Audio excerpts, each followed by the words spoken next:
Welcome, ladies and gentlemen, to Moral Ambiguity Beyond the Sea, episode one, maybe, probably. Um, it's me, Rags. I'm your DM this time. If you Oh listen to the boy. last episode, which you should, and we have the three chuckle fucks over here, are the ones playing. So, uh, we already went over everything in episode 0, so I guess I can just start it. If you guys are good with that. Yeah. That's good for me.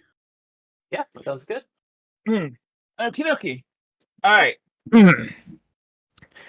At the turn of the 19th century, Durleth Stainless had been the world's third leading manufacturer of construction equipment.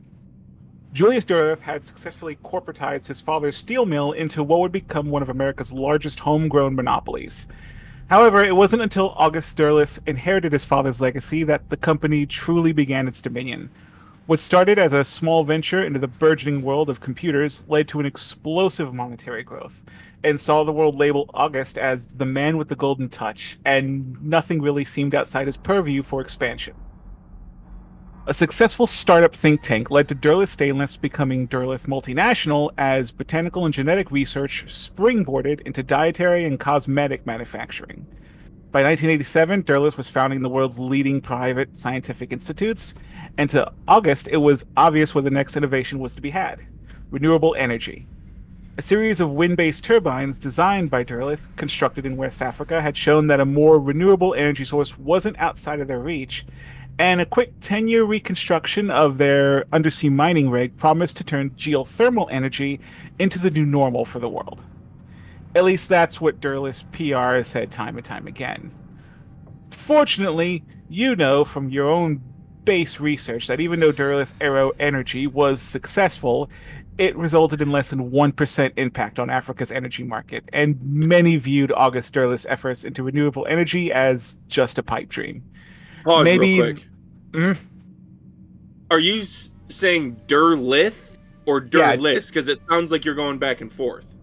Durleth. I don't know, maybe my microphone's not low enough. So With a August TH. Durlith, Yeah. like as in the American writer? Yeah. Okay, That's the only name I pull. Everything else I just made up. gotcha. Okay, I just wanted to make sure I was hearing correctly. Unpause. Maybe that's why no one seemed to really care about the Auroch Undersea Research Station. Just the necks in a large showpiece that offered no real threat to oil companies. But for the scientific mind, the station is a shining jewel ripe for plunder. The Laurentian Abyss is an underwater depression off the eastern coast of Canada in the Atlantic Ocean, and the Auroch is nestled safely 19,000 feet below the surface and stands as the only man-made structure made that far below. For the first few years of operation, new sea life had been discovered on a daily basis, and part of the world unexpectedly found its doors open to people just see right into these undersea caverns. Now, the thought of stepping into the world's, probably not just the world, mankind itself's, like, only window into the deep sea is something that has all of you pretty excited. And as the elevator finishes its descent and depressurizes, you find yourself unable to figure out exactly what's going to wait beyond the doors. They open up, and before you stands a huge statue of what is obviously Poseidon, holding a trident, with a plaque on the bottom that reads, "There are more things in heaven and earth, Horatio, than are dreamt of in your philosophy." As you step off the elevator, there are two thoughts that are collectively in all of your heads. This place is definitely not what you expected, and August Derleth has terrible taste. As most rich people do. All right, I'm just gonna give a little applause there because that was an awesome intro. That was very good. Remind me again, what year is it? 1994. Oh, 94. cool. So I Yes. don't know. Okay, so just to be safe, I don't know what BioShock is. No. All right, It's really that's funny. gonna inform a lot of my character. Let's see. So there are two people who come up to greet you. One is both straight up. All you noticed, the place is all the same color. everything has the same dull white coloring all around it. Even like though paint is flicking off all of like the machinery and world, it still manages to be this dull white. The machinery all throughout the room that you're in is it's like for those of you who read any sort of scientific fiction for your characters, it's like you stepped out of like an old like God, what's it called? What's the name of that book that's got that's about time travel? By H.G. Wells. L.C. Wells, yeah. It It's looks like just the Time called Traveler, I Time believe. Machine. I think It's the Time Machine. the time I machine, think, yeah. literally just the time machine. Oh. Yeah. It looks like H.G. Wells designed this interior. It's just walls of what look like lights are beeping. There's buttons everywhere. It almost seems fake in how science-y it is. There like almost every single wall has a screen attached to it, which is attached to a computer layout with buttons everywhere, and it's almost impossibly so. There's no way every single thing that could be interacted with in this area can actually be interacted with. It basically feels like a sci-fi nerd's version of what they think it should look like. Yes, I want you guys.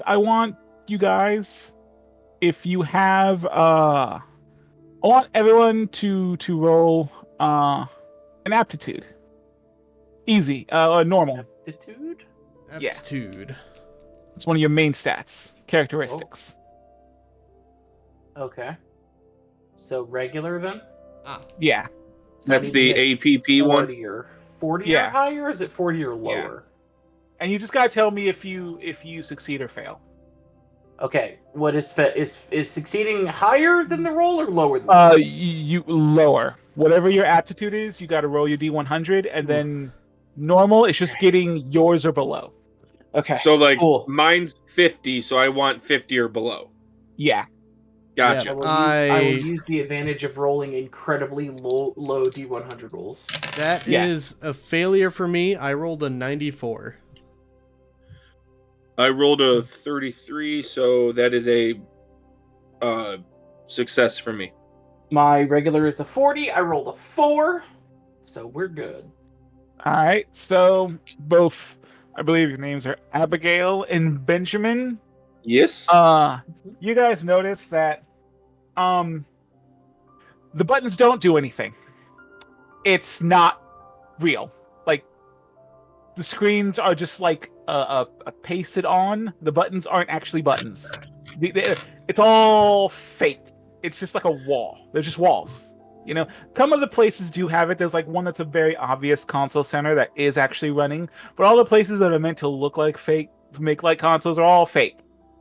So it's a cheap aesthetic. I'm gonna walk up to one of the obviously fake like layouts and just start pressing buttons. Like, I don't know what this does, but And the buttons are really stiff. That's really strange. Oh. Hey, I don't think this button does anything, guys. Yeah, I'm just gonna like reach over and see if I can find like a seam and just kind of peel at it a little bit. I'd really rather you didn't do that.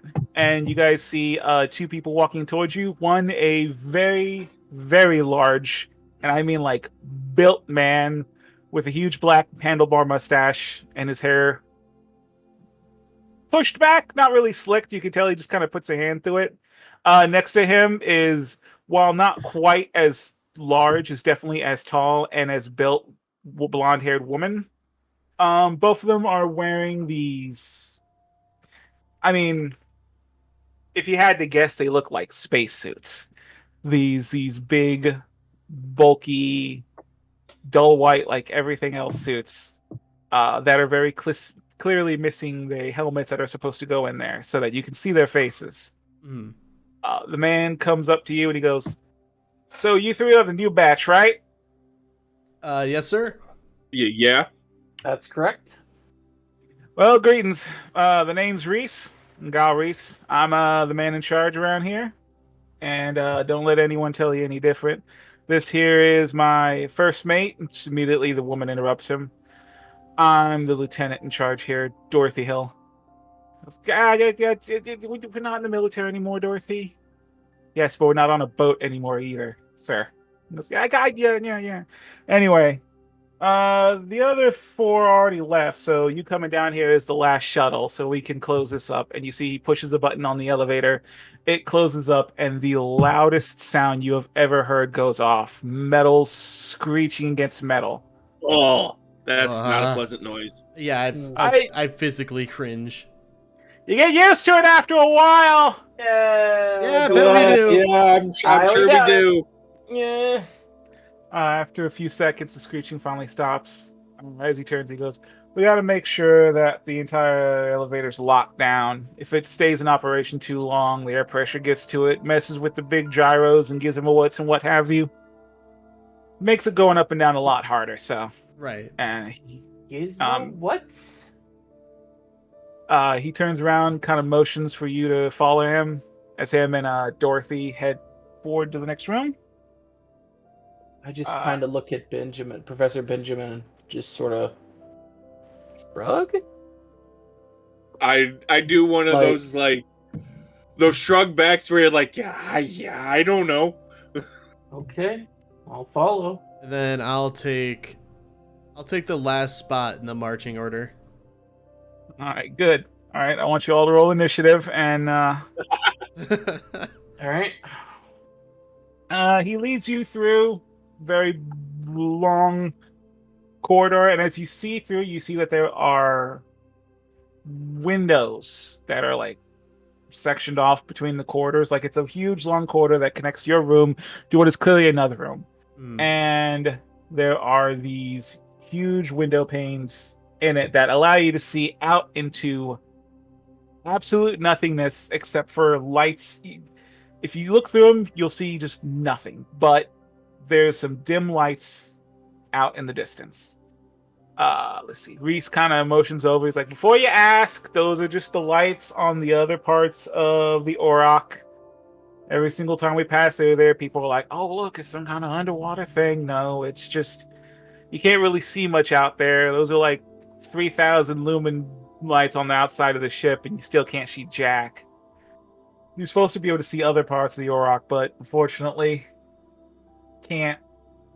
He leads you through to a big, huge area that has, as you enter, it's exactly like the previous area, except all of you can immediately tell that all of the walls that were, well, everyone except Jonathan could tell that instead of the fake walls, the fake like electronics lining the walls, this is very much real electronics lining these walls. It is a huge, huge station with a big sign above that says the word bridge in big black marker, like someone just wrote over a giant sign that said something else. There's just, you see a couple of people at the stations, probably about two others. They all have their suits on completely, have their helmets on, so you can't see who they are. They are typing away at stuff, looking at things. Let's see. Reese points it up. This here is the control room, our main bridge. Basically, anytime you guys need to talk to anyone else from any part of the station, you'll relay something up to here, then we will relay it to wherever you needed it to go. Think of it like a hotline, you know? Number one. Now, I'm a little busy at the moment. I still got a few things I need to finish up before we're able to like shut down the station. Dorothy here is gonna fill you in on the rest of the stuff. She's gonna take you down to your quarters so you can get ready. Your stuff's already got taken down there since everything gets brought in separately. So once you get in, you guys will get probably about, I'd say, a couple of days to just kind of rest and relax, get used to the station, let your bodies pressurize and stuff so you don't pop when you go anywhere. And then we'll start talking about, what your new jobs are going to be. All right, take care, bye. And he immediately goes to the station. Dorothy walks up to you. Hi, my name is Dorothy Hill. Here, let me take you down to your quarters. If you have any questions, please ask me as we go. And she starts leading you down through what you see is another corridor, just like the last one. I'm gonna just take out my notebook and my pen, and if I notice anything suspicious, I'm gonna write it down. Anything that looks kind of off. So I'm gonna ask her. You said her name is Dorothy. Dorothy, yes. Has the captain always been off, or is that from being under pressure for so long? Oh, he's actually mellowed out quite a bit since his days in the Navy. Oh, I think being underwater has really helped him like find his center of self-zen. It really does. This place is really nice and special. Being deep here, so far down, it's nice. I've really been able to come out of my shell because of it myself. It's a nice place to really help find yourself. I see. If you are jotting down things that look suspicious as you go through the tunnel, Benjamin, you are pretty sure that the lights are moving that are out there, that you can see that are supposed to be attached to just other sides of the Auroch. You are positive that they are moving. If you're looking for something suspicious. Yeah. Anybody else notice the lights? I'm gonna take a look outside. I'll look as well. You guys notice that the lights that you can kind of see that are like the way it's set up, you have like a satellite on the outside above you, and it's shining pretty brightly, and you can see very off in the distance similar lights. Like they're supposed to be attached to they're probably going to be attached to like the same kind of scaffolding and structures that you are, but they are definitely like swaying. Dorothy comes up and she goes, odd. Yeah, it's weird. Being this far underwater, being this far under pressure, light doesn't work the same way it does up top. It's not actually moving. That's just the light kind of going back and forth through the ocean waves. Just a trick of the light, then. How much like literal bullshit sense. does that sound to me? Well, let's see. You said your character is a researcher. I'm also a professor. You're also a professor? That sounds pretty right on. Okay. You also don't know. Underwater ocean work is something no one knows about. Yeah, I have an English lit degree. I don't. Yeah. No one knows anything about underwater stuff. And I'm just a private investigator posing as a marine biologist. Yeah, mine's more in Latin and archaeology. I'm less active Indiana Jones.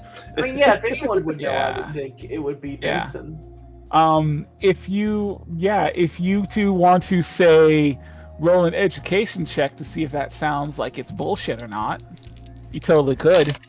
I mean, the only education I passed it. I failed again. I rolled a 90. I mean, just a general education? Yeah. Normal. Yeah. Not that hard. All right, mine's an 80. I rolled a 57. Okay. So I have English with EDU in parenthesis. Is that what I'm looking for? What am I looking for education?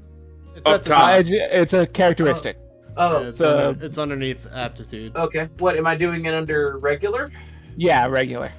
I have a decent education. Yeah, my regular is 40 and I rolled a 90, so. Mine's a 60. I rolled a 65. So no idea. You two.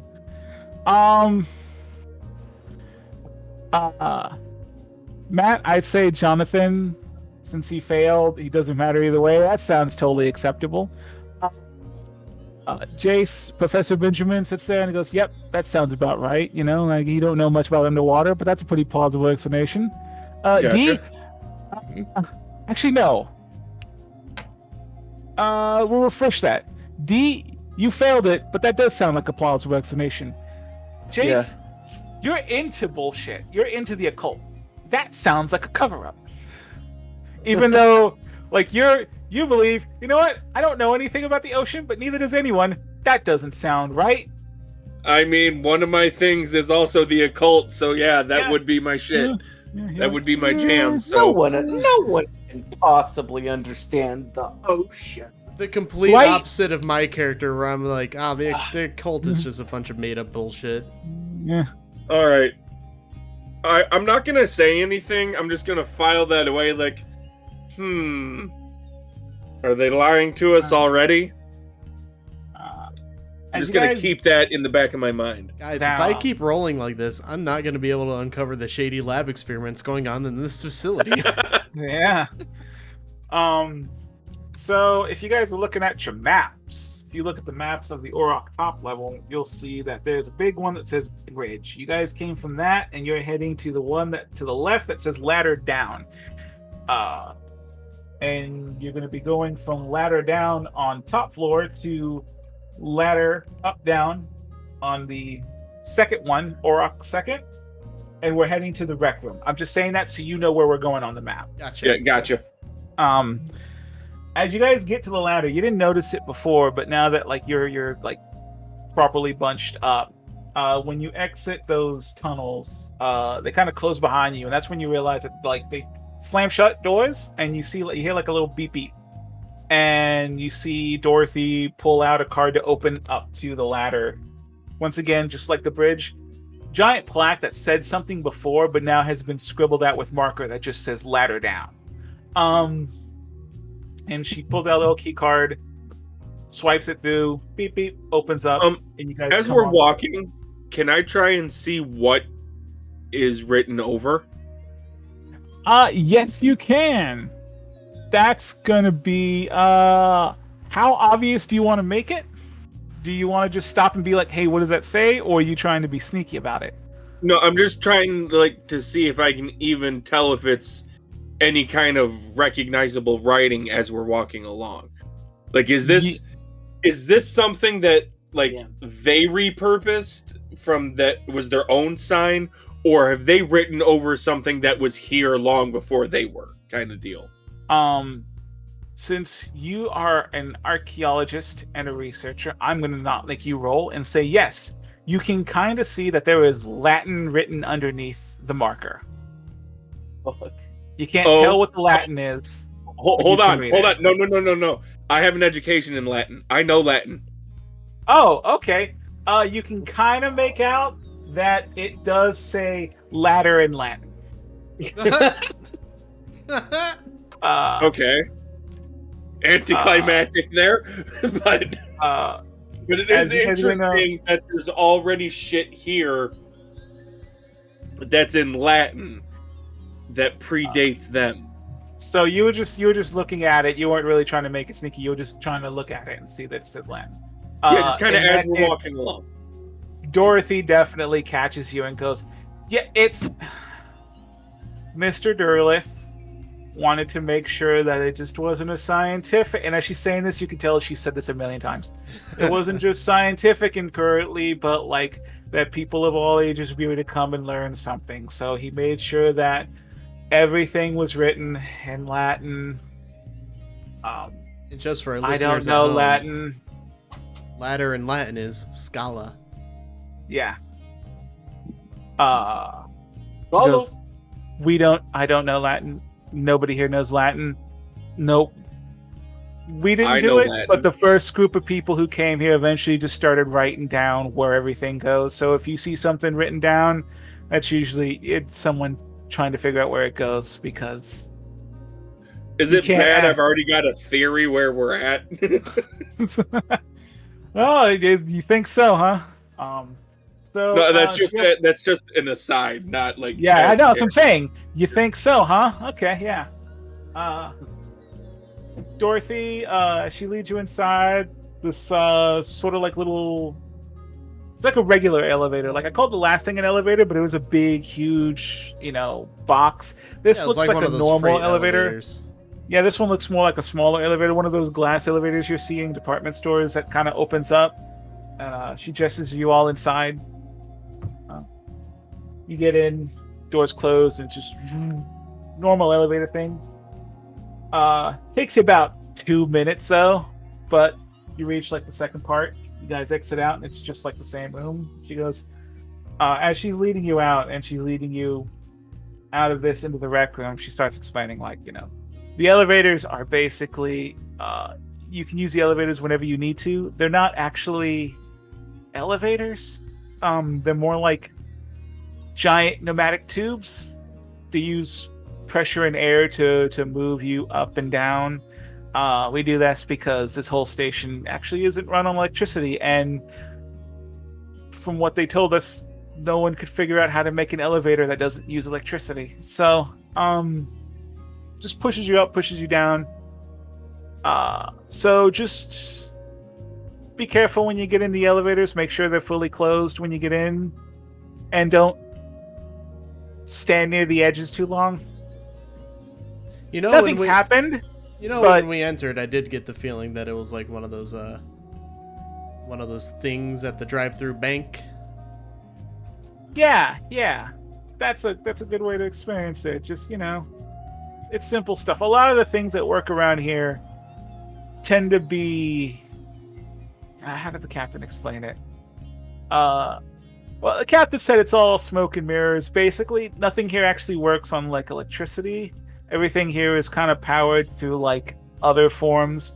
There's this big geothermal plant that, like, powers the computers and stuff, but a lot of, like, the ladders, a lot of the movement, the shuttles, stuff like that, even the suit's pressure system that the suits use are all just, like, it's really simple, do-it-yourself kind of things, So you don't have to really worry too much about stuff breaking down too much, because it's all easy to fix. I'm immediately suspicious of this. Same. Yeah. And I'm going to ask, suspicious.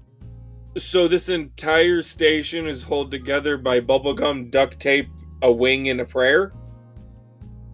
Well, she stops for a moment and goes, I mean, when you put it like that, it sounds bad. Because it is. But it turns out that when you're this far below sea level, tape's the only thing that works. In fact, duct tape seems to work the best. And I she says immediately call bullshit. He goes, a lot of the electronic equipment that they brought down to build the place basically shorted out as soon as it was made. A lot of the things that work just fine up top don't work down here, so you got to find workarounds for everything. That's why everything is kind of like, I mean, it's all pulleys and ladders, and that's because it's what works down here. You get used to it. Some things take a while, All right. I'm not beating around the bush anymore. I'm just calling it out. How long are you going to lie to us? Everyone, she sobs and she sobs. Everyone has the same idea. They think that like this. And she stops. She goes, She puts her hand over her mouth, like both her hands together, and she goes, Mr. Durlith does a really good job at selling this place as the research station of the future. That it's the most advanced thing mankind's ever made. But this base is basically just a giant underwater treehouse. So what he did is he sold a bill of goods. And that was it. I'll say this. It's the only giant underwater treehouse that has existed or maybe will exist. Like, there ain't any others. We're farther below depth than any person has ever actually seen. And also, I mean, it's clearly working. Yeah, but and to your point, yes, it's working. But I'm getting the feeling here that this isn't a matter of will it fail? It's a matter of when it's going to fail. And we'll burn that bridge when we cross it. She stops for a moment. I think that's how the saying goes. Let me tell you something. If in 3 months you still feel that way, I'll owe you $100. Everyone who comes down here has the same exact idea. It's an underwater death trap. We're all gonna die. This is the worst idea imaginable. And then you spend a year here and you realize it's just like any other place. You build a house, up top. You built it. It's stable, but what if an earthquake happens? What if a storm goes through and pulls it down? There's always things that happen. I want to roll a check here. I have psychology as one of my skills. Yeah. Can I tell if she's actually insane at this point? I also have psychology as one of my I skills. also have psychology. Because We will make it a solid 50. I'm specific. Normal check. I am specifically No, you know here what? to look for ocean madness. This sounds a lot to me like ocean madness. Yeah, 50. We'll That's- make it a solid 50. That's a success. It's 25. 20. Yeah, same. Success. Success. Succeed. You all get the exact same feeling that she has been here a very long time, that she is very tired, and that she has and that she has heard you people talking. She has heard the things you were saying before, and really does not give a shit about So it. what I'm gonna do is She's fully within her right mind. I'm gonna note Yes. I'm gonna note that down in my notebook, but I'm gonna try to play it off as if I'm taking notes on just the surroundings and the facility itself. And then I'll just say, "Hey Benjamin, do you like Nirvana?" They're all right. I was gonna add on to the $100 bet. If you still feel that way in 3 months, I'll give you my in utero record. What's Nirvana? You need to be more cultured. Hold on. I'm trying to think. Shake my head. It's 94. Do I know that's going to be a collector's item yet? I mean, this is peak Nirvana. Right, but do we Yeah. know what's going to happen, or has it happened yet? Have I Yeah. seen anyone else? Yeah, has there been anybody else walking around, or is You it saw really just- the two people at the desk, and since going through, there ain't been anyone else. Must be an off day. Maybe. Um, Maybe it is. are as there you any? as you enter the rec room, you see your first person that you've seen since like leaving the bridge, and it's a lanky, tall, lanky man with some curly brown hair. You were gonna say it's Lanky Kong. Lanky Kong. Boy, he's here. Oh, whoops. As you get in, you see Dorothy, her eyes light up, and you can very clear her say, "Oh, thank God he's here." And she walks over. Gentlemen and ladies, this is the overseer of the secondary level, Mr. Kyle Gibbs. He will let you know any other questions you have. Anything you need to worry, he'll get you. Hey, Kyle, these are new recruits. I need you to get them squared up. I have things to do. And then she immediately just bounces and leaves. Okay, bye. So she Goodbye. obviously hates being here. Yeah, oh yeah, Mr. I'm not gonna say Mr. Gibbs because that's pirate scared. Kyle walks up to you guys and is like, "Oh, cool, 3 new people. That's great. All right, hey, told you before. My name's Kyle. I look over the secondary level. Pleasure to meet AKA you. the, My name is Benson Wurlitzer. I am Abigail. I'm Ben. Good to meet you guys. You guys are all the let me see. I want to say, yeah. You guys are all the new researchers coming in here, right? Yep, specializing in marine biology for myself. Yeah. We and he says very sarcastically, we don't have too many of those around here. Yeah. You guys caught us at a weird time. We're like in between shifts of dock workers, so we just had our last group go up, and we're actually waiting like another week before the next group comes down. So basically, the entire station is in more or less like suspended mode. We're not really doing anything right now. There's That not enough would- people to work at all. Is Yeah, that that- why it's a ghost town? I was gonna say that Yeah. would explain it. Normally, you have about like 40 or 50 people running through here at any point in time, but like, you know, the groups all just kind of end up going up and coming down. Some about like a storm coming through later on, so they had to delay the entire next group coming in for like a week. I wouldn't know. I haven't been up top in about a year, so I'm looking him over. Does he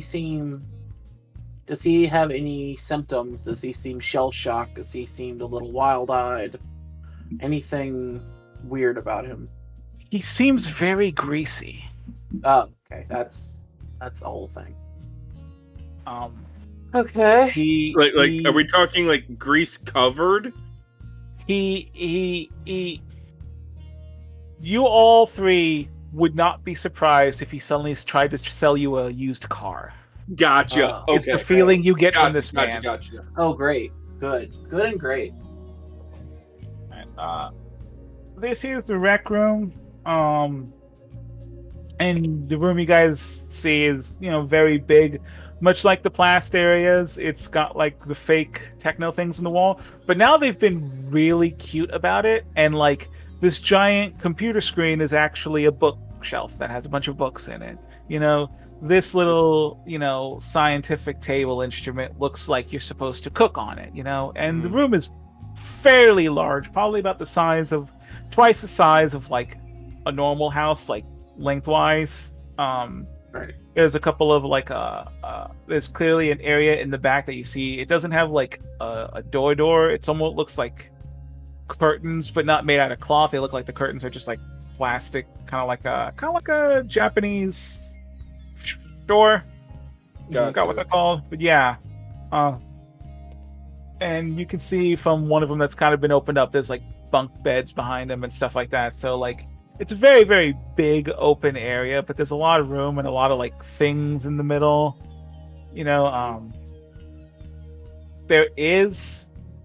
You see that like Kyle was watching a television, and there is a big TV that is playing a show, which is probably the first bit of like normal thing you've noticed. It is a television. And so there's that. You do see there's other things, books and stuff. There's like a pool table. But it gives an eerie feeling considering there's no one else here but him. How it goes. So let's see. I mean, you guys met Dorothy. Probably met the big man. There's those two in the control room. We call them Thing 1 and Thing 2. I don't actually know their names. They never introduce themselves to me. They don't ever talk to me. They don't talk to no one. They basically stay up there, so.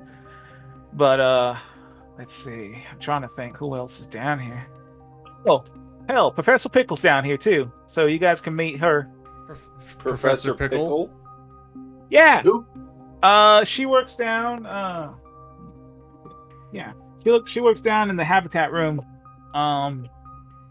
She basically also runs that lower level. There's not really that many people though down here. That's where you guys are going to be once you get accustomed to it. That's the main research station.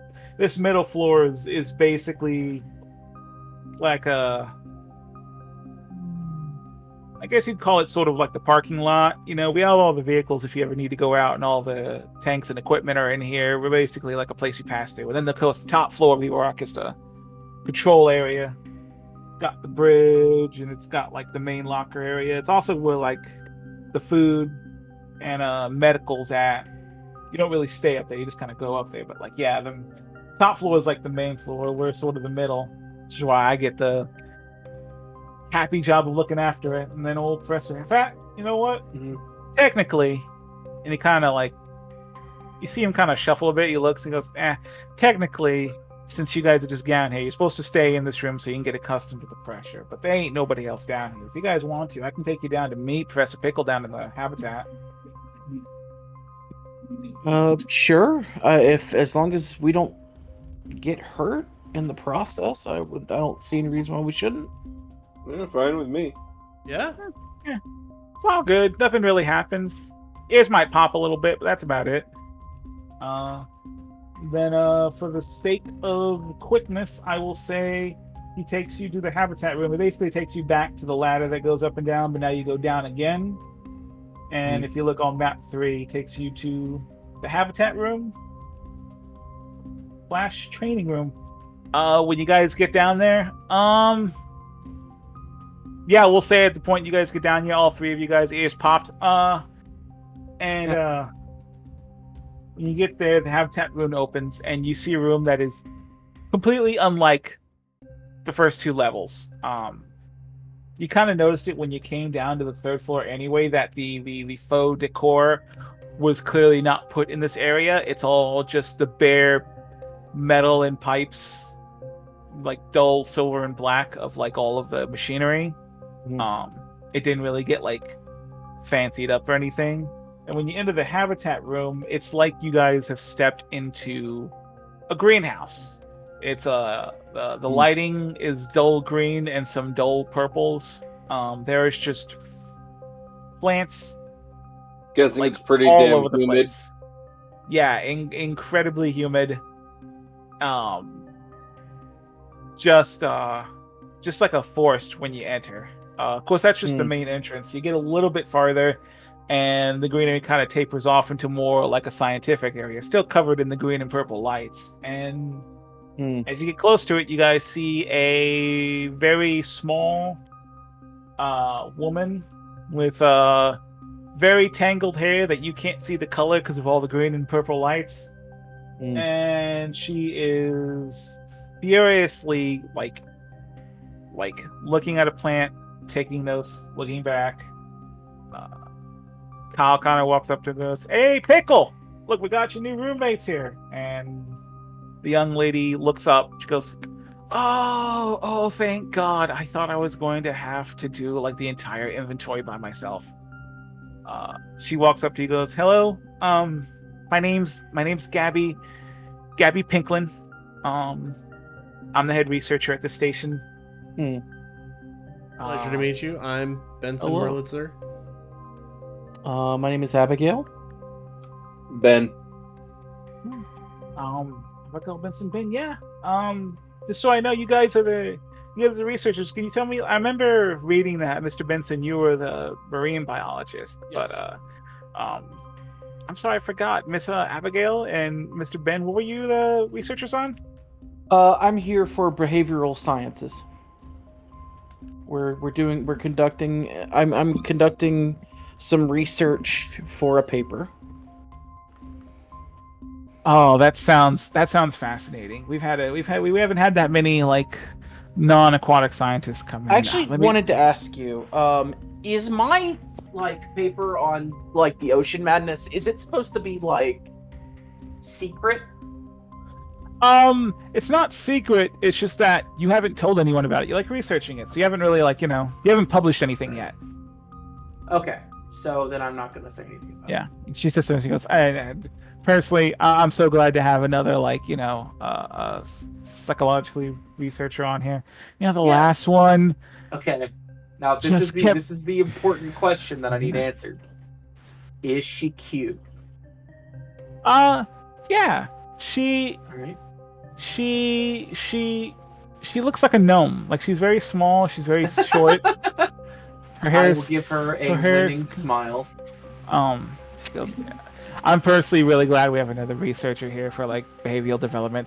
This last one here was this guy who just would not stop going off about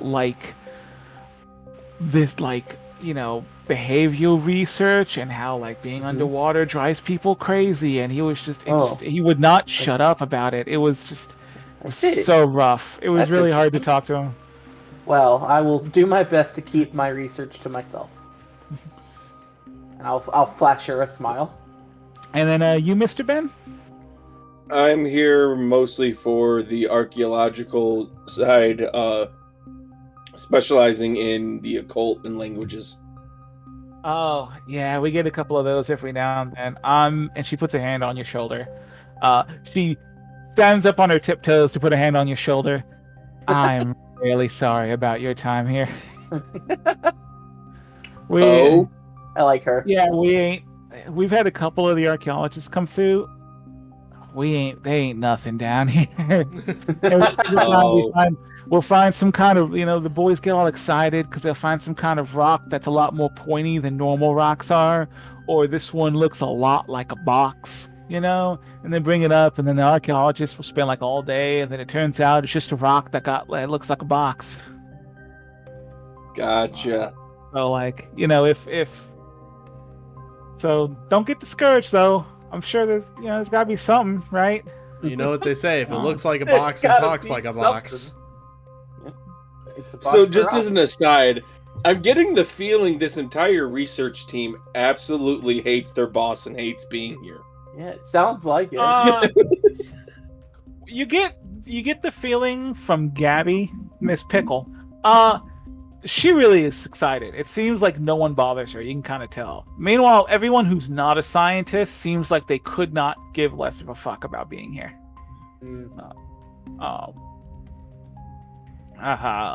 Seems this place is a science-heavy place, but if you're not a scientist, seems like there's nothing to do. What's there? Where's everyone going? All right. I'm gonna say that you guys. Let's see. We will say about 3 days goes by. Okay.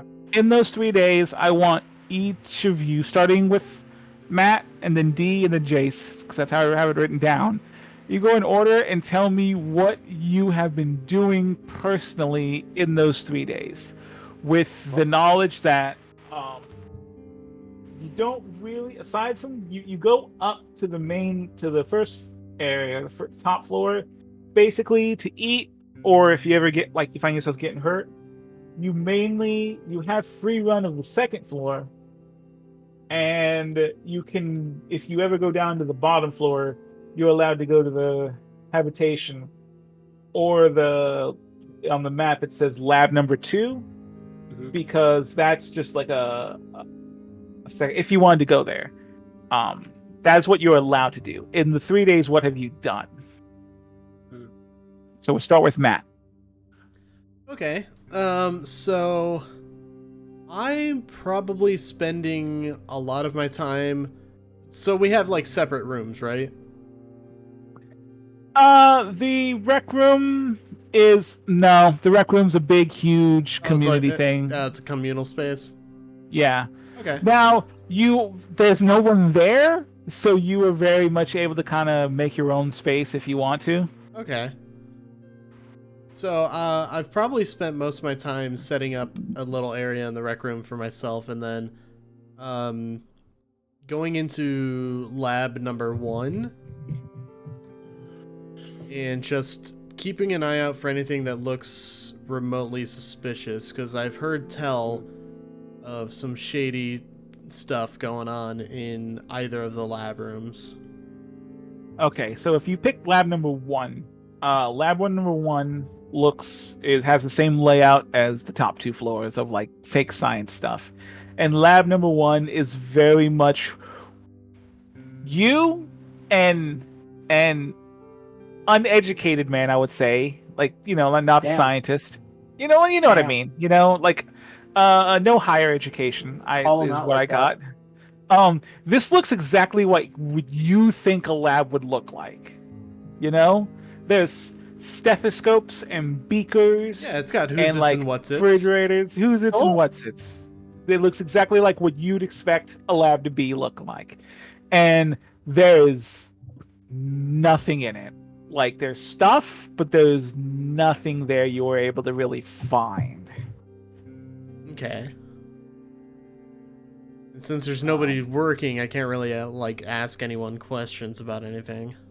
No. Now, if you want, let me see. What would I have to pick? You got to look at like your skills. What skills are you checked in? I didn't check any of them. Many skills. I think it's the ones that have numbers next to them are the ones that are technically checked. Yeah. Oh, okay. Yeah, like the ones that have numbers written into like the regulars are the ones you have like. Yeah, so I actually have quite a few. Yeah. I would assume you've had spot hidden. Yeah, I do have spot hidden. Okay. Well then I'm gonna have you. Lab 1. You know what? I'm gonna have. This one's gonna be. Let's say. An 80. Yeah, 80 hard. So you got to roll a 40 or below. Gotcha. No. I'll just make it a hard check. So I'll just make it a regular hard check for you. So you just roll, and you have, since it's a hard, you have to, whatever your spot hidden is, you have to roll below half of it. I'm not going to make it a number. I'm going to have you just roll it. Good luck. That is going to be a 33. And what is your spot hidden? My spot hidden's 50, half 25. Nope. Oh, nope. All right, so I just kind of pour over the room, and I'm just like, I guess there's nothing in here. I have to check out the other lab at some point. You noticed that it's cleaned. Like, Recently cleaned. not even recently. You can tell that it's been cleaned a lot. You get that feeling of like, when something gets scrubbed a lot, it kind of gets that kind of stain on it and stuff like that. You can tell that it's been cleaned a lot, but that's all for not getting a check. That's all you can tell from it. Okay. Suspiciously clean. Yeah. I'll just note that down in my notebook here, which on the outside is disguised as a journal. Cool. Yeah, I know. Just pink with unicorns. Benson's journal, do not open. Yeah, I was gonna say it just says Benson's journal, don't open. Benson's private thoughts. Yeah. It's in a Trapper Keeper, actually. It's very Lisa Frank. I mean, it's the early 90s. Yeah. Makes sense. Lisa Frank was huge back then. All right, And, so I've got that written down. Is that all you do? Yeah, just sort of roaming about. Again, spending just a lot of time in the rec room, setting up MySpace. At some point, though, Damn, I do... MySpace already? Okay, Yeah. Yeah, Tom. man. Damn. I am MySpace Tom. I'm gonna... Well, that's where that picture was taken. At some That's where it point, I'm also gonna head down to Lab 2. If possible. Yeah. All right. Lab 2. Lab 2 has much more of the feeling. You step into Lab 2, and once again, you're not someone who has like the higher education. This looks like a mad scientist lair. It's got like these big spinning things with a bunch of little things in them, and it's like spinning around. Oh yeah, It's Spinny got tops? like Let's go. Love a spinny top. magnetic stirrers. Yeah, it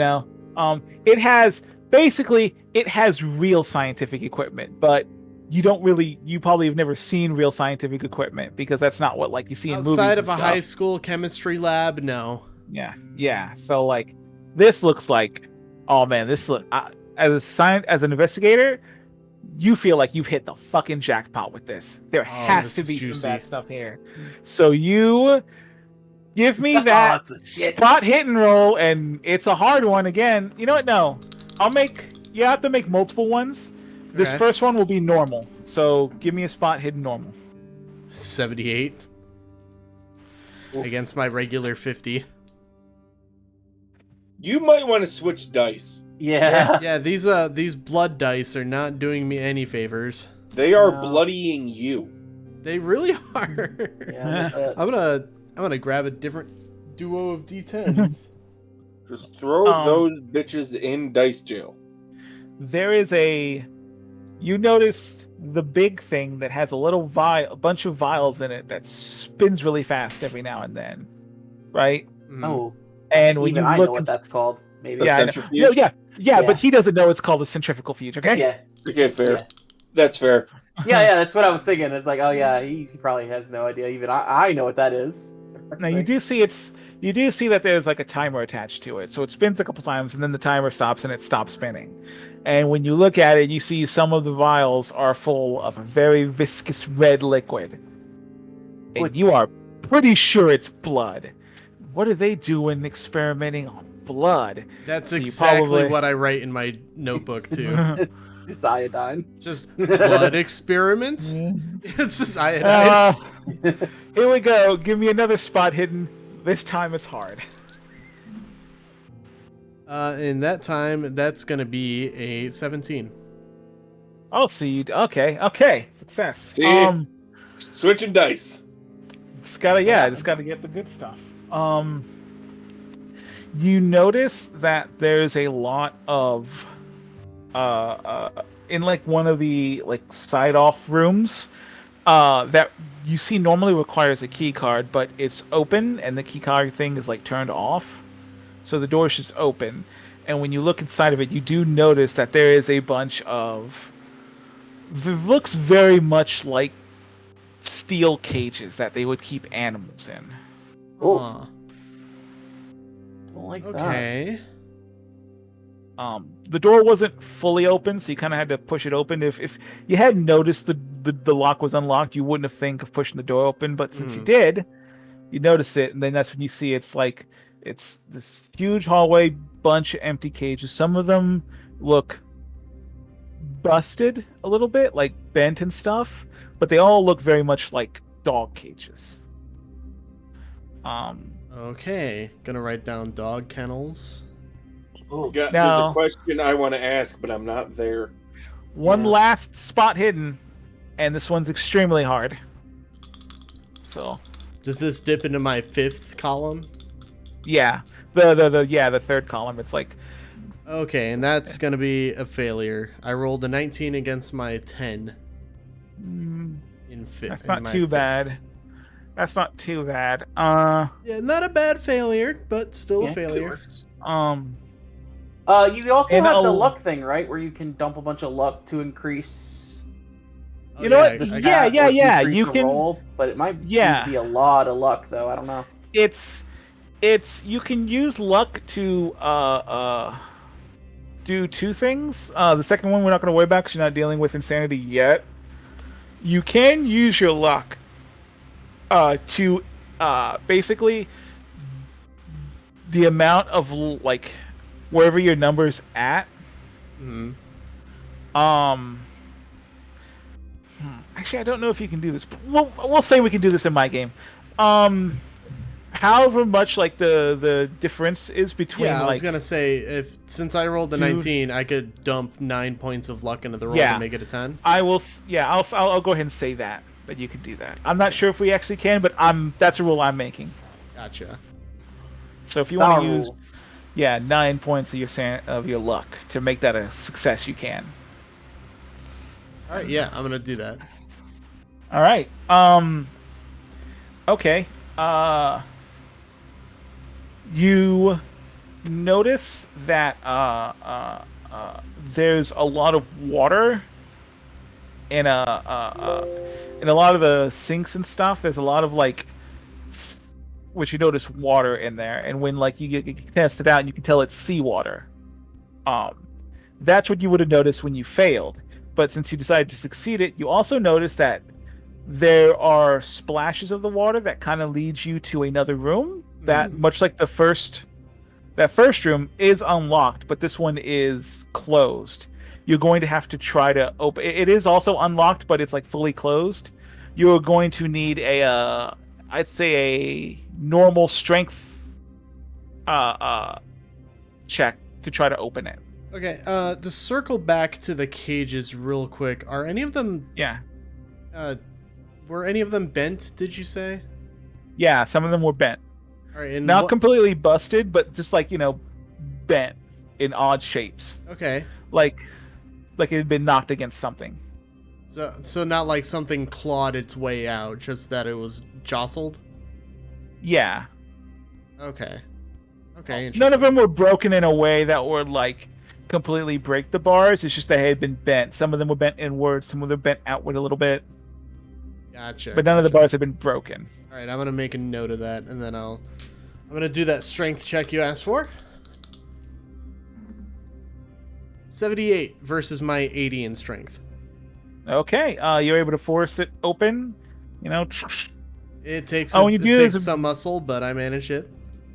There's a bit of a hiss. You get the feeling that, like, the entire bottom area, thanks to the habitat room, kind of has a real musty kind of area. Mm-hmm. So when you open it up, it kind of breathes out. So this room, you can tell, is a lot more air purified than normal rooms.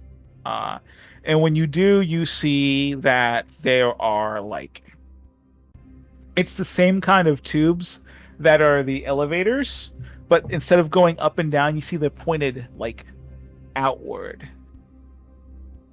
So, just Like, the hypothesis that I'm coming to, as if they're jettisoning things out into the water. yes. If that is a hypothesis, you can, yes, that is a good hypothesis to have. Yeah, I'm gonna note that down as well. So pneumatic tubes pointing outwards. Interesting. And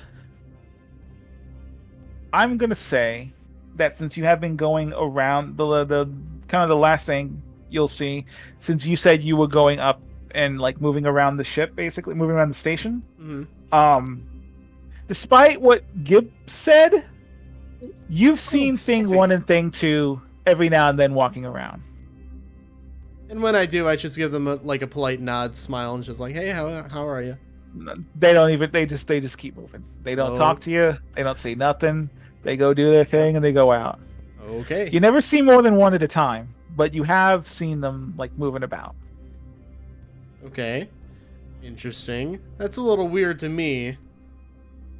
So I'm just gonna note that Thing 1 and Thing 2 are just a little weird. Now then, on to Miss Abigail. Or Mrs. I didn't bother to ask because it's not I'm my... not married, as you will it's not find my out prerogative. momentarily. Oh man, you know what? Hey, I'm just gonna pause. Uh-huh. Please don't hit on anybody, any of you. Come on. I am not ready to deal with that. This is my first DMing. That I am not Damn. ready to deal with that. All So right. I'm just gonna go ahead and put that out Don't there. go full bard on them. Literally the first thing I was gonna do. So the first thing I wanted to do was like you said it was 2 days, 3 days? Yeah. What are we looking Look, at? if you want to sit there and say you spend your time oogling Miss Pickle, I'm not going to stop you. No. But- That's not that. We'll get to that later. That's not what this was. No. Okay. No. No. The question was, so I wanted to spend most of my time will be looking for people to interview and just ask some very basic questions about how they're feeling, how things have been the last couple of months. You know, people who have been here for a while, how, have they been experiencing any side effects, any hallucinations, like anxiety, stress, that kind of stuff. So that's Okay. the first thing I'd like to do. So, let's see, 1, 2. So there's 6 people, Okay. Mr. Guile, Miss Dorothy, Mr. Kyle, and Miss Gabby, and then Thing 1 and Yeah. Thing 2. Right. We'll just go ahead and say Thing 1 and Thing 2 don't ever talk to you. They don't even Okay. acknowledge you there. Like, they just stay Great. there. We'll start with Mr. Is there something wrong Reed? with them, or they just don't talk? Whenever you try to talk to them, they don't pay attention to you, and whenever you get really mad, Thing 1 did sit there and say to you in a very, very low, manly voice, he's like, "Ma'am, I have a job to do." Fair. So they That's aren't fair. robots. They aren't fish people. They speak. Okay. You just get the feeling that they have a very important job to do, Sure. and they don't want to talk to you. Of course. Um, Of course. I wasn't saying like, oh, yeah. I don't, that. Yeah, that's fine. So let's go with Mr. Guile Reese first. You asked him some questions. Let's see. Yeah. What were the questions you were gonna? I'm assuming you probably asked everyone the same questions. So yeah, I'll just, I didn't have a list, but I can work out a couple real quick if you would like. Yeah, what we'll do is I'll have you think of one question, I'll have this is what Guile said to you, and then when you have the next question, I'll go with Dor. If you can give it 4 questions, and then I'll have each of the people give one response to the answers that you can kind of go through. Okay. The idea will be that you asked each of these 4 questions, but Yeah. each of them, this was the answer that was the most interesting out of. Okay. Okay, so the 3 that I have are: how has your mood been since you arrived? Have you had any anxiety or depression? Have you had any hallucinations? And have you had any trouble sleeping? Any weird dreams? Okay, so Mr. Gile Reese, the man in charge, goes, the first question again? How has your mood been How's since you your mood? arrived on board? He tells you basically that his mood has improved significantly. He was the captain of a Navy ship before, and so he was very much used to like constantly on deck, constantly on call, very tense, very like no nonsense man. When he first got this job, being Right. underwater at first kind of got to him because it's a very tight ship, so there's not a lot of need to micromanage like he's used to on the Navy. Okay. But since coming and working here, he's very much the way he describes it, he's very much hippied out a little bit. Sure. He's Okay. learned to kind of go with the flow a bit more. All right. Um, and he's found like there's a real nice calmness being down at the bottom of the sea. Right. Okay. Second question is, have you felt any depression or anything like that? Yeah. Any anxiety or depression Dorothy since being takes on board the ship? Nothing new or nothing old.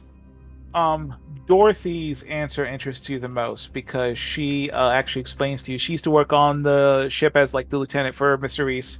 She followed him there, and she actually reviews to you because you are, you basically do have like the skills of like you have a psychiatrist skills in your bag. Yeah. She used to suffer a lot from depression, and anxiety. She found she never really was, despite being the lieutenant, she was never really fit to make those kinds of like snap decisions like you have to do in the military. Yeah. So when Reese came down here, she basically begged him to come because she didn't really want to have to deal with any of that. And she's found that since coming here, she's been able to reflect a lot on herself, and she's found that like she still has bouts of anxiety from time to time. Like the medical staff here, which is the first time you have heard of the medical staff. Okay. Do prescribe her some anti-anxiety pills, but her depression has gotten better substantially since coming down here. She explained something about the tranquility of like just being able to stare out into like the blank nothingness has really helped her like deal a lot with like her own physical depression, her own physical problems. If she says something about taking anxiety meds, I will ask what type of meds she takes.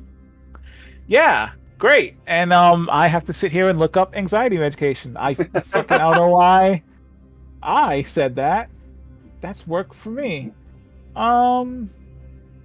Let's go with paroxetine or Paxil. Just go with Paxil. I'm looking for it was something first specific. marketed in the U.S. in '92. It's an anxiety med. Actually, I'm trying to see. There's something specific, All right. and I can look it up if I can find it. Oh, because it's like you got it, and okay, let's see. What? And so I got it? when she it's she says like when she says she got prescribed anxiety medication, she isn't sure what it is. She remembers it's called like a KSM 66 or something. You know that as ashwagandha, which is like a plant that is used for anxiety relief, but it's Okay. also over the counter medicine. It's Okay, literal. she's Just I smoking- mean, she's she's taking smoking the anxiety. ganja shit. Got it. Well, no, she's taking anxiety medication, but she's taking prescribed Tylenol. Is what she's taking. Got it. Okay. It's not like the hardest medication. Right. Okay. What was the third question? Third question was, any hallucinations since coming? Kyle takes this one because everyone else said no, not really. Kyle sits there and goes, "Oh, all the fucking time." He swears to God that like he'll be walking through the corridors and he will see something out of the corner of his eye and he freaks out and the way he explains it is because there is stuff out there. There's like fish and shit and sometimes debris just happens. So the way like he constantly thinks he sees something, whatever he's probably because he is, but it's never what he thinks he is. he does worry a lot that like he explains it to you. I have never seen anything I couldn't explain, but I am always worried that I'm going to look out and see something I can't. You know, I'm worried that I'm going to like see the one thing, he explains that he worked on he was on the mining rig before it got transformed into the underwater station. Right. So all the rig stuff was on the bottom and he worked up on the top floor, so he's like, so I know what kind of noises like this place makes, and this place makes those kinds of noises, but every now and then I hear a sound that I don't find familiar, and of course I shouldn't, it's a completely new situation, but Right. it gets my mind going a little bit. Okay. And just to add on to that one, does he have that? Is he willing to divulge any history of having hallucinations before getting here? Yeah, he says no, he didn't. He Okay. worked on he's been an oil miner, a water underwater oil miner for like the past 30 years. Right. He's a young man of 42. Okay. Uh, Right. Of course. and he's it's one of the, you can't really have those kinds of problems and live out like in the middle of nowhere on a barge, Right. you Yeah. know. Yeah. Of course. All right. And then Cool. the last one was Uh, any trouble sleeping? Any weird dreams since coming aboard? okay. Professor Pickle takes that one, and she tells you that she has s- weird, strange dreams all the time. She's constantly dreaming about like ocean stuff. Sometimes it's simplistic, like she just dreams of being in the water. Sometimes she dreams she's plant floating in it. Sometimes sometimes she dreams she's that, that sponge boy that comes on the cartoons they get every now and then in cassettes, Okay. and she explains, she does sit there and so gives you an explanation, and that she works a lot with the floor in the habitat station. She's constantly like, working on, and she has a pretty big immune system, but that's all types of pollen in the air. Um, Hmm. so she is pretty sure she knows that she gets all those dreams and hallucinations, the lucid dreaming that happens from all of the plants and pollen that she works with. She is certain. You said the habitat area. Yeah. Okay. Okay. I can follow up my thing later because at that point I'd probably want to go check out the habitat area. Yeah. But we can always do that after Benjamin, after Jace goes. And Um, Benjamin. well, I would also Jace. like to add that Oh, I am going to hit on Professor. But no, I won't do yeah. that. All right. The plan was to be like, oh, I make Roll. goo goo eyes at her and get friendly, but I I wasn't want gonna make okay. you role play anything. You can roll to see if you're successful. It's you know what? Um it's a very hard education check, and if you lose that much sanity. Do you want to go? It's the only No, girl I'm down. not The gonna make reason you you. lose sanity is because it's the only other girl down here, and you besides Dorothy, and that's a bad loss because you That's got to gonna work with them. that's gonna hit my confidence real hard. No, I'm not gonna do that. I was kidding. I mean, I was gonna do it, and then you were like, "I don't want to roleplay." I was like, I really don't want. anyway, no, you're good. I'm going to be friendly towards her, but like, You can be also totally like, friendly. I'm not gonna be like, "Hey, what you doing later?" Yeah. I'm gonna be like And that. Anyway, that's it. Jace, Benjamin. Okay. Is there any place in here that would be like a records room? There's three. There's one you can't get to, the bridge. The bridge is going to have like on the computer that I'm sure you figured out this databases, but you're not touching that. Um, Damn. the rec room does have like a log book. It's sort of like Gibbs explains it to you. It's sort of like a communal diary that people write down stuff in. And there's a you know there's a couple, there's like two volumes of that have been written down over the past like 4 or 5 years. You can look through That's that. actually And, perfect. yeah. I kind And of then- want to go through those and see if there's any kind of, I want to say common themes, but not like how Abigail's doing it. More like on the side of, are people like getting certain kinds of feelings, like in the occult side of it. Okay. What I'm gonna have you.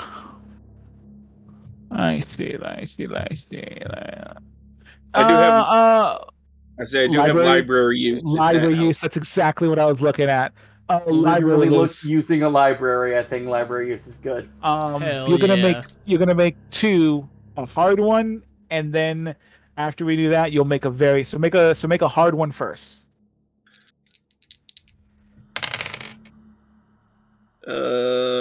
19, and I have a hard as half, correct?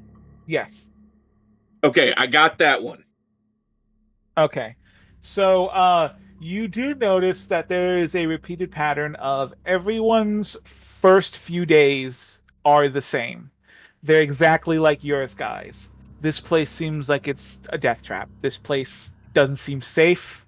This place there's these people who work here are nuts. And then after like a certain amount of time, which is different for everyone, but typically within a month or two, everyone kind of evens out to this being normal. It becomes like a normal place.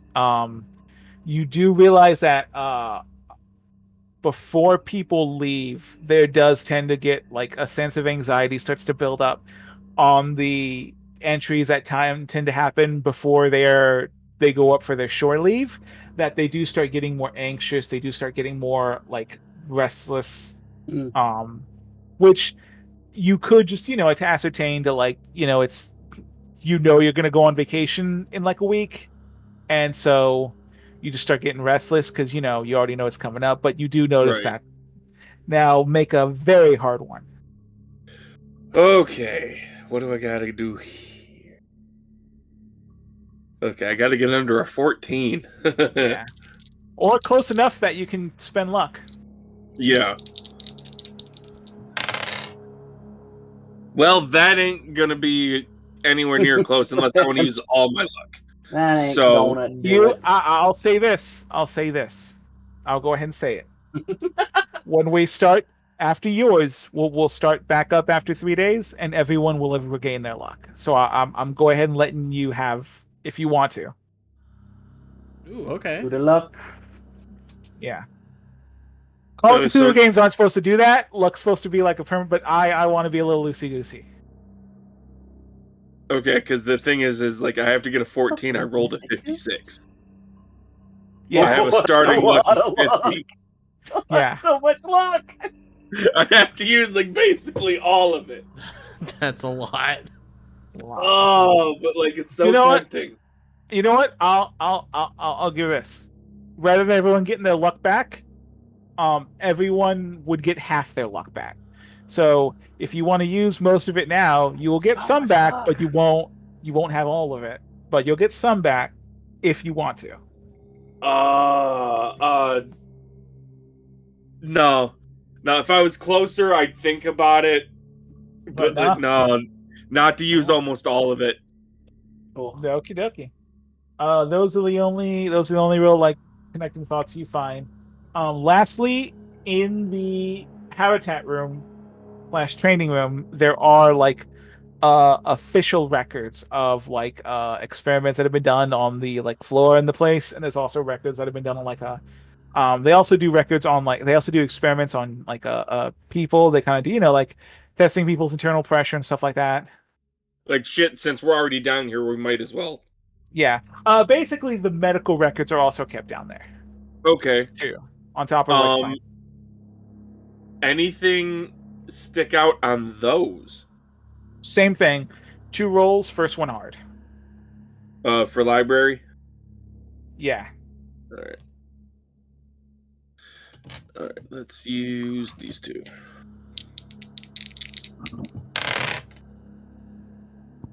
Okay, well, didn't get the first one. Okay. Um. Well, go ahead and make an extra hard. Okay, well that one I rolled closer, but I don't know like if I didn't make the hard. How do I It's make? well, it's because to me this is two separate points of information. You know, Fair enough. one Okay. is one thing you were gonna find, one is another thing you're gonna find.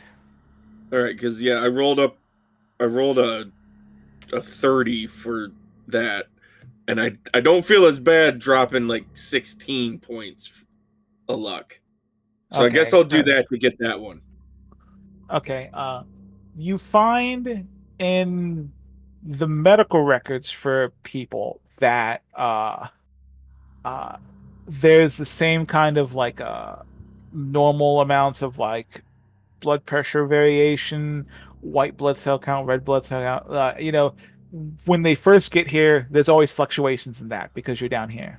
Right. It kind of evens out. And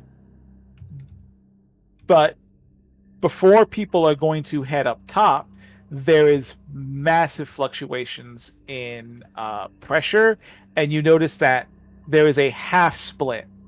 Um, when people go up top, they either right before they go back up, there is massive fluctuations in internal body pressure, and half the people go up have a huge decrease in white blood cell count, and the other half that go up have a huge increase in white blood cell count. All right. Massive fluctuations in body The hell would cause that? pressure and half have I'm not there. higher white blood cell, other half have lower. Correct? Yeah. Yep.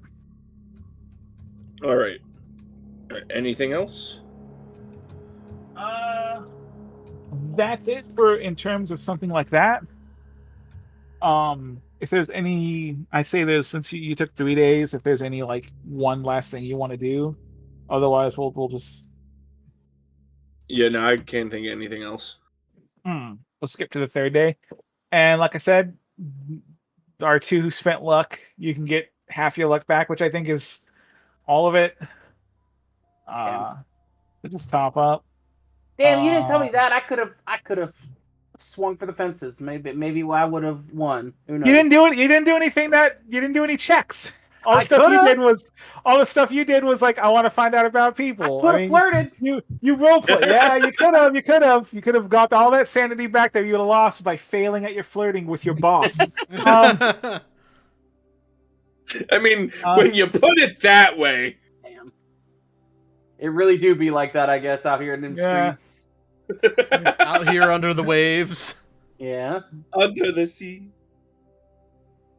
So third day happens, or 3 days pass. Fourth day happens, and you guys all find yourself being called by Mr. Reese, who's there with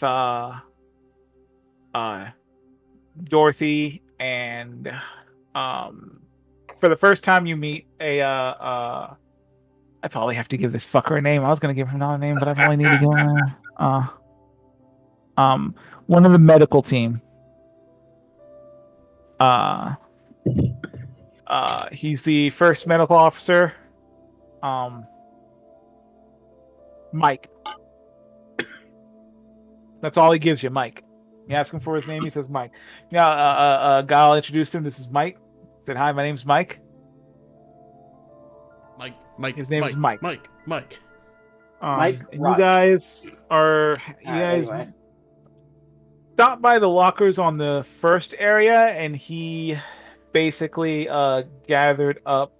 Well, no, you guys actually headed straight to the vehicles in the second area, the vehicle room in the second area. And Mike, the first medical, meets up with you guys and has brought you guys a set of suits. And so Reese is there. He's like, "All right, so what we're gonna do? I think I gave both Reese and Gibbs like country accents. Right. So right. like I'm just gonna keep that. Right. So right. So what you're gonna do is gonna put on these suits. These are the underwater anti-contamination. Uh, stir. These are your water suits. They got a big fancy name. I can't remember it. You put these on. They help stabilize your pressure and let you go into water. And he starts putting on his suit, showing you how to do it. Dorothy explains a bit more. Yeah, these are pressurized underwater suits. She shows you as you start putting them on. She shows you that there's basically each suit has a giant hose connected to the back of it that just you see it connects all the way to like the side of the wall, and it's like they hook into the wall. Like you unhook them here, and then you hook these out when you get outside. When you get into the room where the depressurization happens, there's a side of the wall you hook them into, and then they will just supply you with like it's two tubes, one pushing air in, one pulling air out, and they kind of help regulate your pressure as well as giving you like air. Your suits have like a built-in like air filtration system that'll keep you. It gives you air for like a couple hours, but always pay attention to the cord. The cord's important. So Just how much do these look like old-timey diving suits? they're as big as them, but like they look more like spacesuits, like they've got that kind of like big suit, hand, you notice they're very heavy. Like you get into them and it's like you're getting into like a bag, like you can feel a bunch of material on you as you put them on, Right. when you none of you, I don't think any of you said, let me see. Jace, Yes. as soon as they put the helmet on, it's not good. Oh, oh yeah, yeah. Oh yeah, forgot about that. It's not great. You're kind of having not the best time. It's not terrible, but you are in the feeling of being like in a can. Like I'm having claustrophobia hit, aren't I? it's not much, but I'm going to tell you this. Mm. You should be ready to make some rolls. In fact, a lot of them. Joy. Man, I what forgot about here? saying that shit. Yeah, now this is coming back. Why did I say that for an underwater campaign? Yeah, that was not great, friend. I'm a fucking idiot. Yeah. Now, Pardon me while I bang my head off the desk. When you guys Okay, it happens. finish hooking up, you've got your unhook, like you've got your like on the back of you guys, you have like a mini hose that comes out that's not hooked to anything yet, but you go into the next room, and there are these there's two big that you notice, big like square rectangular, like you'd say they're vehicles only because they're big enough to be a vehicle. They're like these big rectangular boxes. So the Cybertruck. Cybertruck. Let's go. We love a Cybertruck around here. That's a lie. The Cybertruck sucks. As like Reese is the only one there with you. Everyone else is stayed behind in the doors up. So as Reese is coming up, he starts talking, and that's when you hear like inside your helmets there's like a radio, and he goes like, all the helmets are like shortwave radio. They're basically like walkie-talkies. So but they're walkie-talkies with a speed of like 2 miles. So like you should be able to hear someone. If you like, as he walks, he kind of opens the door to like one of them. It kind of comes down, very like starship kind of thing feeling, when he opens it up. He's like, if you ever reach a point where you're talking and no one's hearing you what's there, you fucked is what you are. But don't worry, it ain't gonna happen. There's always someone. He shows you guys when you get in the vehicle, it's like and as you're getting in, you see he hits some buttons, and like these as you're getting in, you notice on the sides of the big rectangle, these kind of like little miniature doors pop open, and these big like unfilled balloons kind of flop out, and then slowly start filling up with like air. Mm.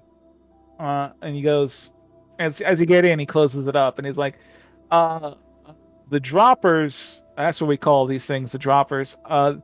They're not really like they don't really move.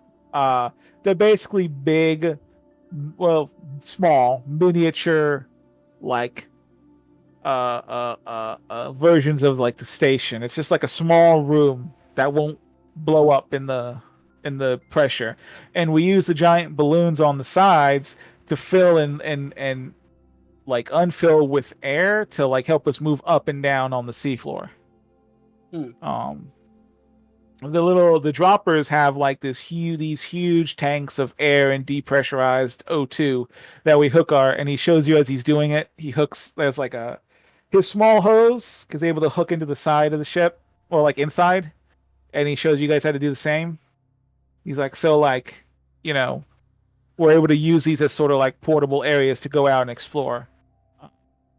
Normally, you guys ain't supposed to be doing this for like another month, but there ain't no one here, and I'm really bored. So I'm gonna show you guys how to do the sea walks right now. You know what? Fair enough.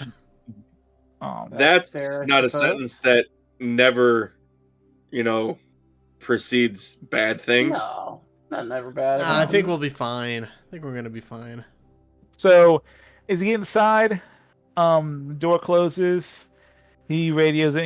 He radios into Dorothy that he's good to go, and then you see him walk over to like a little corner of the area and grab onto like just stuff like for himself, and he goes, "You guys might want to hold on to something."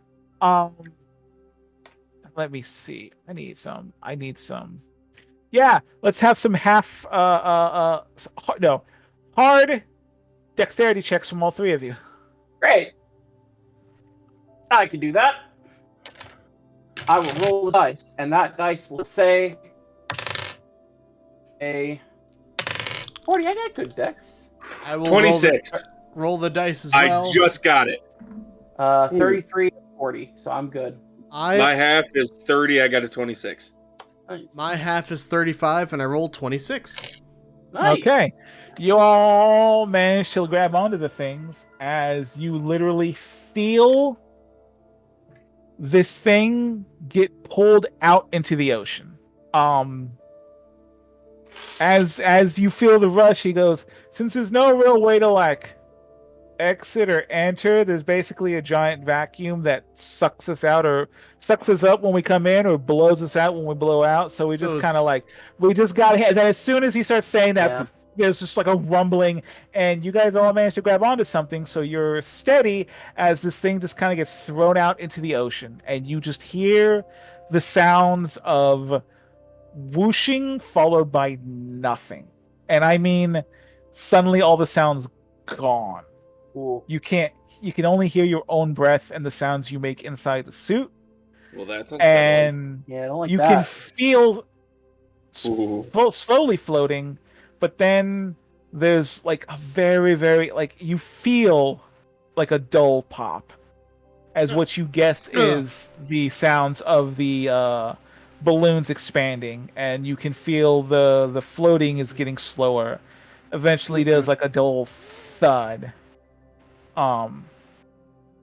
It's also at this point that you see that like Guile has already, like, as soon as you guys were thrown out, Guile let go and immediately started going over the control panel as you were floating down. Sets everything up.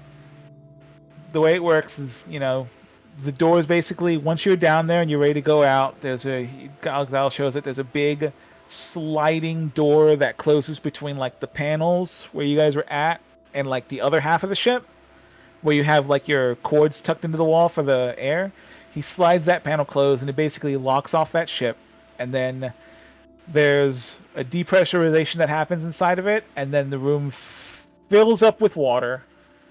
The back door opens up, and you guys see into, as like the lights in the ship show, nothingness as you're at the bottom of the ocean. Oh.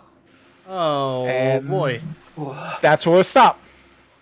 Don't like Yeah, that. that's a great ending point. That Great is. point. Oh shit. Shit is a good word for it. Because that's what I'm doing right now. Shitting. I do not. Abigail is not. I mean, isn't great with claustrophobia, but not to the point of being, it being like an actual phobia. Delilah is fucking terrifying. Now, yeah, real life. No, real life me Claustrophobia. would be freaking the fuck out, Yeah, and not same. because of claustrophobia, but because I cannot stand not being able to see what's coming at me. Yeah. Yeah. So if I'm sitting there in the middle of the fucking ocean, it's blackness around me, fuck you. I can't see what's coming at me. I am freaking out. Yeah. That's some kind of fear. It's Not not sure going to what be it's good called. for your character, Jace. Oh, I figured. You're lucky that I decided, nah, I'm not going to make you roll an extra hard dexterity check because you're claustrophobic. I was like, no, I'll make this one easy for everyone. But this is, just be prepared. Everyone Shit's else is going to gonna get have a rough. fine. Everyone else is going to have a fine time. You're going to have to be making checks to make sure you don't freak the fuck out. I honestly don't know if I believe you. I don't think we're all gonna have a fine time. Let me ask you. Despite this being a Call of Cthulhu game, has anything scary happened yet? Not yet. Not yet, but Yeah. it is only That's the episode operative 1. word. That Yet. makes it worse. Anyway, I'm I'm so having a great excited. time. I'm so excited. I can't wait to start actually doing this shit. I like That was a good time. I like all the pneumatic tube stuff. Yeah, that's really cool. Can definitely tell the amount of thought you put into this is like way up there. It's very interesting. I'm enjoying it a lot. Yeah. I'm excited to see what happens. I love when shit's like this. Like there's a thing to be said about doing the like planning major events and then like winging it between them. Yeah. But when somebody gets so into something that they just flesh everything out, shit gets so crazy sometimes. Oh, can I give you a little secret? Yeah, I- sure. I didn't. Oh. All the things I have. I mean, there are a lot of things I have planned. Like I have planned out. Like I have all these things planned out. But then, as I was explaining it, I realized I didn't have an explanation for this, and I'm like, okay, hang on. Still, sometimes that's the best way to do it. Is just to wing it in the moment. This Like, place can't have electricity, or else my entire plan goes to shit. So how the Alright, fuck well- do the ladders work? let's not divulge too much. Let's not put the cart before the horse or whatever that phrase is. That, No, that's the that's phrase. Oh, cool. You did it right. Yeah. Congratulations. I'm proud Thank of you. you. Don't put the cart in the horse's mouth. Don't mouth the cart's horse. I don't know. Anyway. Yeah. Don't tongue kiss the horse. Anyway. Something about a horse in its mouth, and I don't know. All right. Horse tongue is bad. Nick, It did is- you want to do the outro or? No, because I don't know any of our. If you said it a million times, I don't know any of our handles. Oh, you know what? We're at know what? moreambiguitypod. This is exactly. Anchor. This is Like, exactly. go. I just remembered. This is exactly why I have the pre-recorded one. So I'm just gonna go ahead and put that in. All right, bye everybody. Thanks for listening. Later. See you next time. Thank you for listening to this episode of Moral Ambiguity. If you want to get in touch with us, you can find all of our social media links at beacons.ai/moralambiguity. If you like the show, feel free to give it a 5-star rating and review on Apple Podcasts and any other platform that allows you to do so. If you have a friend that likes Dungeons & Dragons or other TTRPGs, consider sending them the Beacons link. We would greatly appreciate it. See you next time.